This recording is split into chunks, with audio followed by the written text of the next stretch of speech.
Bonjour. Alors, on se retrouve, on poursuit notre retraite d'automne. Nous poursuivons notre quatrième semaine de retraite d'automne qui porte sur une autre dimension essentielle de notre vie que nous avons appelée la formation en vue de la maturité chrétienne, donc notre croissance en tant que chrétien et chrétienne. Et nous avons vu que cette formation est en réalité une transformation de tout notre être en vue de devenir conforme à Jésus, conforme à l'image de Dieu qui a été mise en nous depuis le premier instant de notre conception. Nous avons été créés à l'image de Dieu et concrètement l'image de Jésus. Donc, cette transformation est une expérience de conformation, de devenir conforme. Alors, comment s'opère dans nos vies cette formation, transformation, conformation? Donc, il y a essentiellement deux éléments qui contribuent à notre formation chrétienne, à nous former en tant que chrétiens. Ce sont l'Esprit Saint et la parole de Dieu. Comment est-ce que je peux affirmer cela? C'est très simple, on regarde de quelle manière Jésus a été formé en Marie. Et comment Jésus a été formé en Marie? Un, par l'Esprit Saint, par l'opération du Saint-Esprit. L'ange dit à Marie, l'Esprit Saint viendra sur toi. La puissance du Très-Haut te prendra sous son ombre. Et deuxièmement, qu'est-ce que Marie va dire? Je suis la servante du Seigneur, que tout se passe en moi selon ta parole. Vous voyez?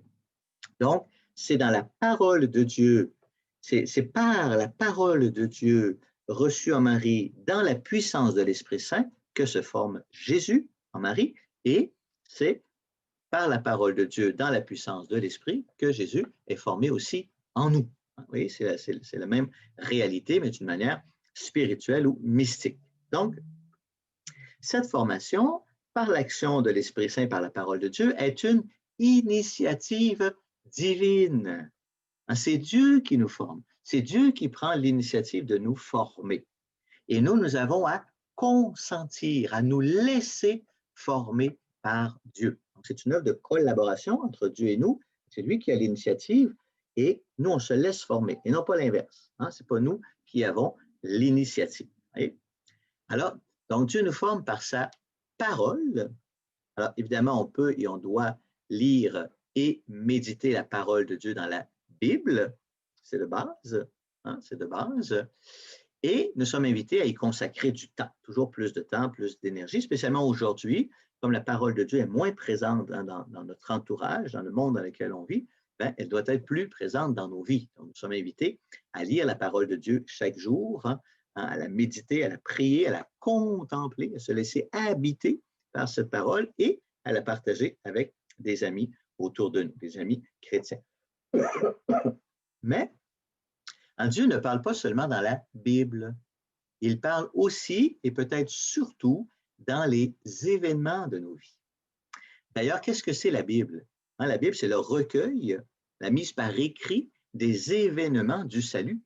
Ça s'est passé des événements, les croyants les ont relus dans la foi et les ont mis par écrit. Ce n'est pas un texte dicté d'en haut, ce sont des événements de salut. Donc, la Bible nous montre comment Dieu est intervenu dans la vie de son peuple pour qu'on soit capable de reconnaître sa présence et son action dans nos vies aujourd'hui.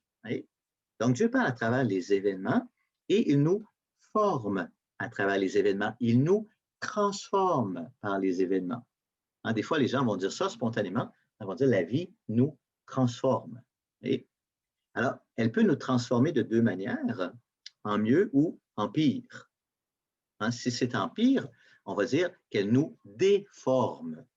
Si c'est en mieux, on pourrait dire qu'elle nous conforme. Nous sommes transformés de manière positive quand nous ressemblons de plus en plus à Jésus. On devient conforme à Jésus. Vous voyez? Nous sommes transformés de manière négative quand nous devenons moins semblables à Jésus. Donc, nous sommes déformés. C'est-à-dire l'image de Dieu qui est imprimée en nous depuis le premier instant de notre conception se déforme. Nous sommes défigurés par rapport à notre être profond, par rapport à la vérité de notre être. Nous sommes détournés de la vérité de notre être, de ce que nous sommes. Alors, j'attire votre attention aujourd'hui simplement sur deux aspects de la vie qui nous forment et nous transforment de manière positive ou négative. Premièrement, la rencontre avec des personnes.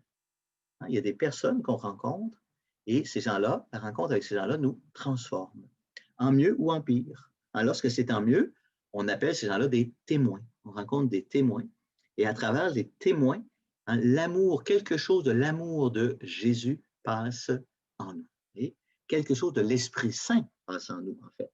À travers eux, c'est l'Esprit Saint qui nous est communiqué, comme ce qui va se passer tout de suite après l'annonciation à Marie qu'on a vue. Marie part, elle s'en va chez Élisabeth et à travers elle, l'Esprit Saint passe en Élisabeth. Vous voyez? Donc, la rencontre avec des personnes. Et deuxièmement, les épreuves de nos vies. C'est important, les épreuves de nos vies. Les épreuves nous forment. Elles peuvent parfois nous déformer, elles peuvent nous écraser, nous détruire. Ça arrive des fois que les épreuves nous détruisent. Mais ce qui est fantastique et qui est un véritable miracle permanent, c'est que combien de fois, comme on dit dans le langage courant, les épreuves nous font grandir. Les épreuves nous forment et nous transforment, et elles nous transforment de manière positive, elles nous conforment à Jésus. Et ça, c'est un signe de vie, parce que les objets inanimés, les objets non vivants, ne peuvent jamais devenir meilleurs par une épreuve. Si je casse un pot, il ne devient pas un meilleur pot. Il est cassé, c'est fini, il devient inutile.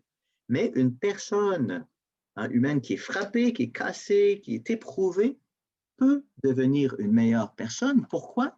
Parce qu'il y a la vie. Et l'image de Dieu imprimée dans chaque personne humaine ne peut jamais être complètement détruite.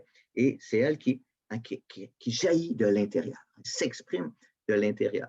Comme le dit un peu Saint Paul, tout concourt au bien de ceux qui aiment Dieu, et même les épreuves. Alors, donc, je m'arrête là-dessus. Je vous propose simplement un petit exercice aujourd'hui. Alors, je vous invite à regarder dans vos vies quelles sont les personnes qui vous ont aidé à devenir meilleurs, à devenir plus conformes au Christ, et de quelle manière. Et quelles sont les épreuves qui vous ont permis de devenir davantage conformes au Christ. Et vous pourriez vous demander de quelle manière l'Esprit Saint a été pour vous un formateur. Alors, on prend le temps d'y réfléchir, on nomme des choses, et puis on peut les partager avec une ou deux personnes autour de nous pour davantage approfondir ces questions importantes. Alors, je vous accompagne toujours de ma bénédiction au nom du Père, du Fils et du Saint-Esprit.